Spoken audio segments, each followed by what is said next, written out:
I'm being pulled into many questions at the same time. So I'm hoping I'm choose the right one here, but What will happen if you don't?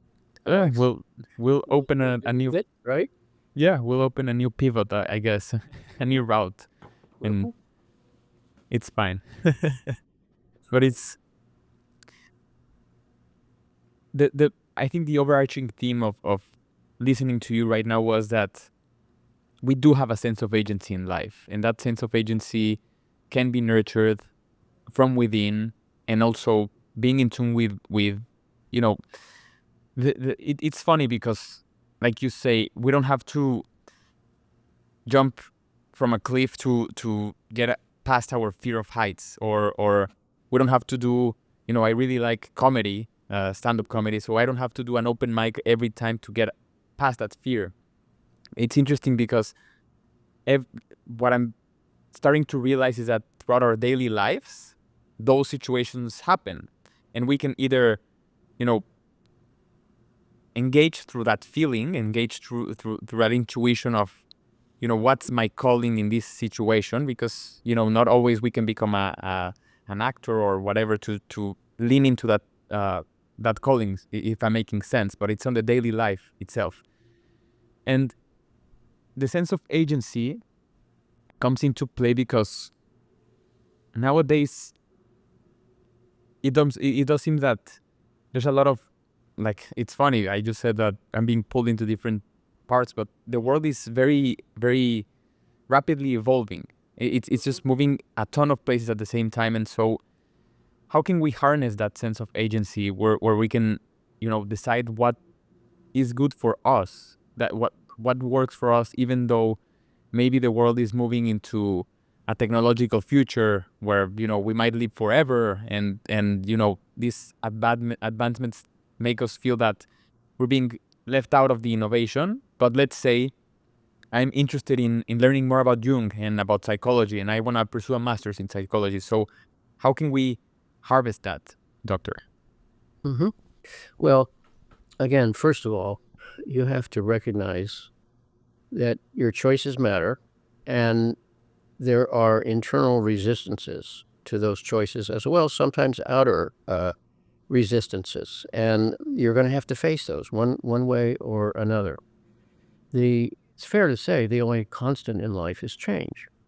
So one needs to recognize that every day we are called in some way to a new set of circumstances. And, our fullest life, as well as I think the future of any culture, depends on the capacity to work with change. And there's a question I've often asked people to consider, and it poses itself this way: how now am I to address this set of circumstances, whatever they may be, in the face of which I may have no outer control? But it's a summons to, again, accountability. Now, to give you a specific example, I've had 2 patients in the last week with some serious cancer diagnoses that may put their lives in peril. That's natural for that to get one's attention, you can be sure. And you can see how the mind begins to run down the road there and imagine all kinds of negative outcomes, some of which are, of course, potentially truthful. However, the question is now, since we're mortal to start with, how are you to live your life with fidelity, with courage, with integrity, and with as much productivity as you can in the face of these circumstances over which you have no control? That's the circumstance that we all face on a daily basis. It just once in a while it reaches up and grabs us, and then you have, a real crisis of the situation. And the stronger the ego, I mean by that the more rigid the ego, because the more rigid the ego, the more it's going to be neurotic, that is to say, separated from other aspects of itself. But the stronger and more mature our conscious life, the more we're able to tolerate change and work with it. Because the ego is basically driven by the need for understanding, management, and control. And change itself undermines those certainties. In fact, there are no certainties except change. So I can either get into a regressive mood, whether that's in a religious institution or a social reaction, and think, well, I'll go back to my previous position. That's what Freud called the regressive restoration of the persona. Let me go back to who I was and what I understood at the time, because at the time it kept me comfortable or made sense to me. Well, the truth is, it's no longer true for you. You're in a different world. You're in a different reality. Now, how are you going to cope with that? And that implies, to some degree, and forgive the cliche, you have to go with that flow and see where it takes you, and what are the tasks that it brings to you in that situation.